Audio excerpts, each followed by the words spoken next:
Well, we have our bracket set now. The college football playoff has its 12 teams, its matchups, its destinations, and who better to break it all down than a longtime friend of mine? You read him at Yahoo Sports, also an excellent college football podcast, which is now available. Check it out because they break down everything about this college football playoff and have all season long leading up to it. It's the College Football Inquirer podcast, a really, really good listen.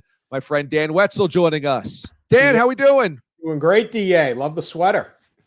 Thanks. Christmas. I'm in the holiday spirit. This here is an image from the Pee-wee's Christmas special. This is Pee-wee Herman on one side, Magic Johnson on the other in a Magic sleigh ride. So I thought just to ring in the season. Tis the reason for the season, I believe, is that very image. That is amazing. That is a great sweater. Were you in support of the committee keeping SMU in after the loss and bouncing Bama?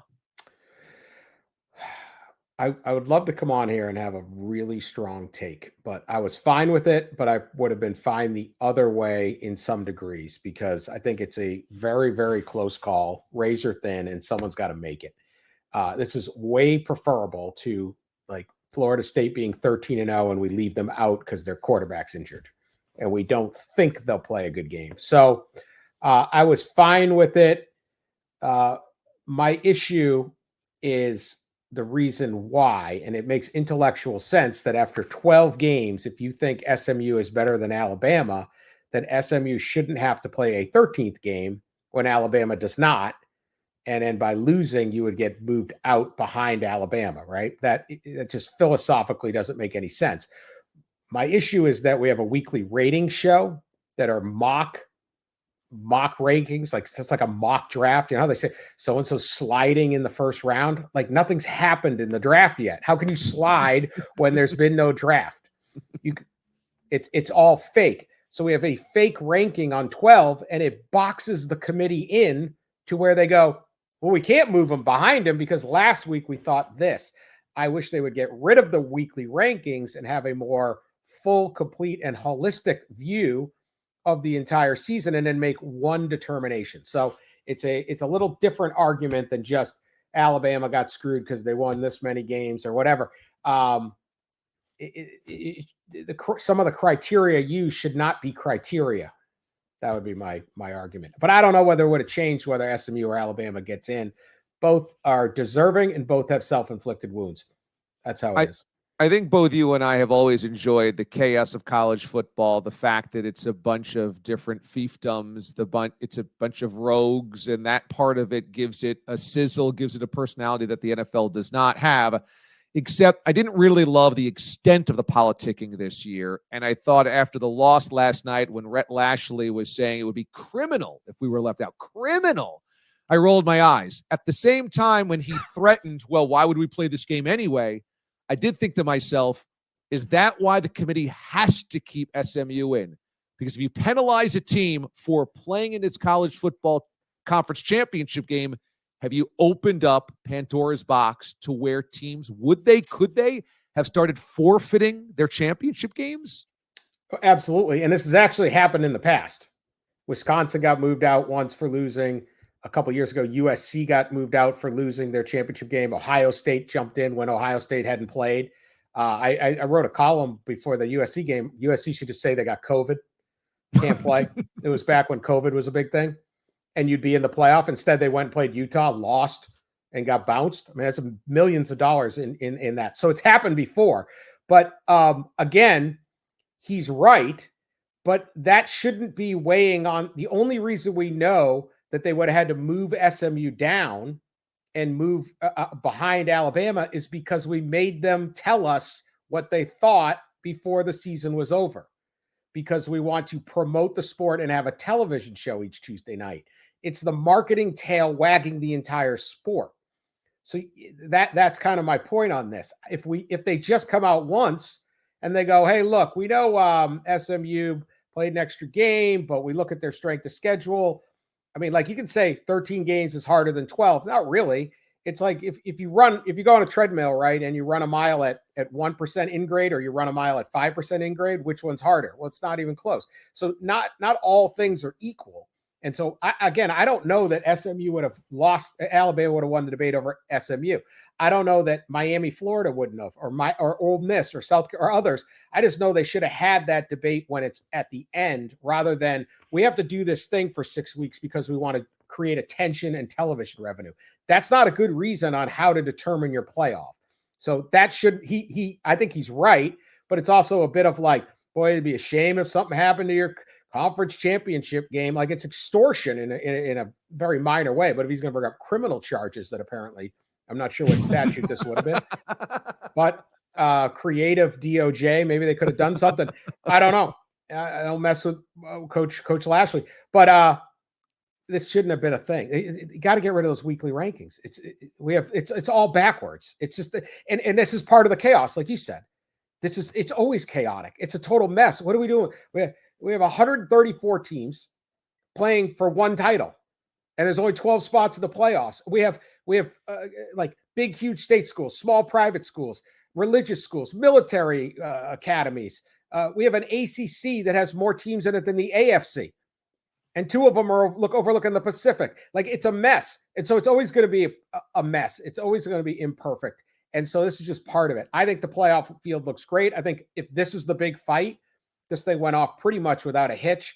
But I do think if you didn't have this ranking, you might have different seedings. I think Tennessee had a nice case to host a game. I don't think they ever really got considered. There's all sorts of things you could do to maybe just tweak it and make this a little bit better. I know that one of your biggest gripes about the current system is that the second round are going to be neutral site games. And so your top 4 seeds don't get to have a game on campus. And you've made the point multiple times on your pod this season that, hey, this is an amazing marketing opportunity to have a first round game on campus, business, attention, the sites, the atmosphere, etc. Do you see in the future that being a fix? Because you're going to have to rip really good games away from the clutches of the bowl system. Yeah, I think they're going to finally break free of some of the bowl industry. But yeah, it's a competitive. You want to make the regular season matter, give them home games. Let's consider Oregon. Oregon went 13-0. They're undeniably the number 1 team in the country. Okay, they deserve it, and their reward for being number 1 is a bye, but they're playing the winner of either Ohio State or Tennessee at a neutral site. They don't get the game at home, and they had to play a 13th game last night, and Ohio State and Tennessee will play. They only played 12. They're going to play a 13th game in a week in 2 weeks, but it'll be the same number of games. So you're not actually getting any extra rest. Your rest is just at a little different time. You're getting virtually no advantage being the number 1 seed. That game should be in Eugene, and it's good for Eugene. It's good for the fans. We're asking fans to make, if you're an Oregon fan, you live in Eugene, Oregon, you live in Portland, Oregon, you have to travel 3 times to see your team in the playoffs. I mean, could you imagine going to Roger Goodell's office right now and saying, hey, I got a plan for NFL playoffs. You know how Buffalo and Detroit might be the 1 seeds? Why don't we take all of their home games in the playoffs and put them in San Antonio and Arlington and Glendale? Much better, right? Like, you'd be thrown out of the office. Mm-hmm. This is what we're doing here. Don't punish Oregon. And then your other part where you have the way the seedings work, they have to put the other conference champs in the top 4. Oregon is playing either Ohio State or Tennessee. Penn State, who they beat in the Big Ten championship, gets a home game against SMU, and then Boise State at a neutral site. There's no easy games in a playoff, but on paper, almost everyone would take that route better than, oh, you have to play Ohio State that has the most talented roster in the country, especially if you're not named Michigan, and you got to play them on a neutral site. Oregon got jobbed here, and they went 13-0. The only team that went 13-0. Do you think that there's a place for rewarding the conference champions and making them the top 4 seeds, or do you think that it should just be the top 4 seeds as ranked, and then they're the ones that get moved into the second round? I would say you're better off just ranking your top 4. I think you should just rank the field. If you want to have some little bonus, then make sure that at worst they are 7 and 8, and they get a home field in there. They can't go on the road in the first round, but anytime you're messing with the seedings, you create an imbalance in the bracket. And the imbalance in the bracket isn't as big of a deal in like March Madness, where you have to win 6 games to win a title, but it can be in a smaller event. So I would rather just say, hey, look, here are the top 12 teams. This is what we got. the Mountain West champion. Look, they do a ranking, right? Then they put them into the seeds, and this is part of the confusion. And I get it, fans are rolling their eyes; they don't know what I'm talking about. But like, Boise State is 9th, and Arizona State is 10th in the rankings, but they're 3rd and 4th in the seedings. So if Boise State earns a spot to host a game up on the Blue, that'd be unbelievable. That'd be great. I'm all for it, but earn it. And I think that would create a more balanced bracket, and you wouldn't have this weird dynamic where Penn State benefited greatly by losing the Big Ten championship game, and Oregon, by winning it, advantages are pretty small. Yeah, it almost makes you wonder if Boise State really benefits from a situation like this, because they're finally the group of 5 bracket buster, the Cinderella, and their reward is not getting a campus game. Right. Their reward is not having the atmosphere around the Smurf turf. Instead, they probably get a better team that they got to go play in the Peach Bowl or somewhere a million miles away from Boise. And I'm like, would you rather get the bye into the second round, or would you rather take the win on a big stage at home and get that moment, and then know that you're kind of punting on playing in a neutral site against a bigger foe? What's better for Boise State? Yeah, I would take that home game than a bye, because you've got a couple weeks here to rest up anyway. This is not, they're not playing each week like the NFL. Like, okay, things starts, the season ends, bang. They're playing in 2 weeks, and then they're playing 2 weeks after that. So Boise State won't play a game for a month. Is that good? It can be, but it can also be kind of rusty, especially the other teams playing. So we'll have to see how that plays out. Also great getting to host a game. Yes, great for campus, great for your own fans who support you. I love that, a local fan, some guy from South Bend, Indiana, he and his, a couple that goes to every Notre Dame home game, but they're not rich boosters. They don't have the money to fly off to Fiesta Bowls and things like that. They're going to get to see a playoff game, right? You don't take that away from them. It's also great for these cities that care about college football. All the money is going into Austin and Columbus and State College and South Bend. And that is hotels, and that's restaurants, and that's grocery stores, and that's people renting out their house on Airbnb. I'd rather all of that economic impact go to in college football, go to places that care about college football, and not just tourist destinations, Miami or Phoenix or whatever, that would do fine on its own. Well, so the control of the sport has always been around the bowls, and these committees and these bowl directors and panels, et cetera, have manipulated ADs and chancellors and presidents forever. You really do think that the playoff now starts to rip the sport away? I mean, what happens to the director of the Rose Bowl and the Peach Bowl and the Sugar Bowl? I mean, those people don't want to lose the control over the sport. So what happens? Well, I think when they renegotiate this thing or reset this up in a couple of years, it's going to be undeniable in 2 weeks. This 4 games are going to be incredible visuals. Hopefully we get great games. We'll see. But the value and the experience of a playoff game in State College, in Ohio Stadium, in Notre Dame, like, it's going to be so fantastic. It's impossible to sit there and say, no, this would have been so much better at the Alamo Dome. Really, trust us. Like, the proof of concept is going to be incredible here. And that's if it doesn't start doing some little movie snow or whatever. I think that there's just going to be too much momentum on it. But because look at, we can tweak it. We can say, hey, maybe Alabama deserved in, maybe not, whatever. We're going to do all this. This is going to be incredible. This is so much better than what we had. And we're going to get two weekends of 4 games, this and then New Year's Eve and New Year's Day. I mean, the 20th and 21st will be the best little 30 hours or whatever it's going to be of college football ever.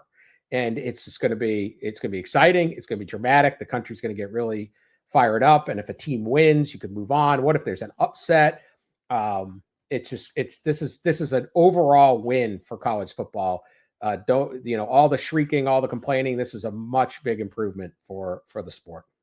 All 4 home teams of the first round are pretty significant favorites. So which road team do you give the most opportunity to, the best chance to pull the upset? Is it the 12 seed Clemson over the 5 seed Texas, number 9 seed Tennessee going to the Horseshoe and beating Ohio State, SMU, the 11, going to Happy Valley to take on Penn State, or number 10 seed Indiana going to South Bend to take on Notre Dame? I'm going to give you more than one. One, I don't know what Texas is or isn't. What's their quarterback situation? They have not defeated because they haven't played a great team other than Georgia. This is a team that could not put away Georgia the other day, despite Georgia being on a backup quarterback in the second half. Quinn Ewers is throwing picks. It's a little bit shaky. Clemson, they're going to walk in and house money. They're talented. They did lose to South Carolina to end their season, but it was a very good game, and South Carolina is a very good team. There's a gear that Clemson can hit. 10 points doesn't suggest that. Tennessee should be, I think Tennessee's the 7th best team in this field is what they're ranked, and they're playing the 6th best team in the field, Ohio State. Ohio State got a tough draw here. Also, can the Buckeyes get rid of the hangover from Michigan? If they can, they go win the national championship. But the fans are totally against Ryan Day. There's frustrations. There is tense. It is extremely tense. If Ohio State gets the kick, right, goes 3 and out, are they booing already? This may not be a bad road venue for Tennessee. I could say Ohio State might have been better off going play somewhere else where they can say it's us against the world, not us against their own fans. So there's that. And then I don't know about Indiana. Indiana's looked great against everybody except Ohio State. Didn't look terrible. Can they go up there and beat Notre Dame? They will walk in there with Kirk Cignetti as their coach. They're going to walk in thinking they can beat Notre Dame. So Indiana and Texas are kind of unknown because of the way the schedule's played out. I don't know how good they are, and that can be good or bad. Your pick for the national championship game? I got to look at this bracket. I would say I have not made a pick. Do you have a national champion? Oregon. I mean, Oregon's looked the best all year. They really haven't rattled. Having to play Ohio State in that second round is what concerns me. It's pretty chalk, but I guess I'd go Oregon and Georgia. I don't know the health of Carson Beck. Are they better off with Carson Beck? Those are the two most talented teams. The two most talented teams are Ohio State, Georgia. I'm sorry, I should have prepared for this. I'll go Oregon, Georgia. Easy. 1-2. Really out on a limb. That's I'll take it.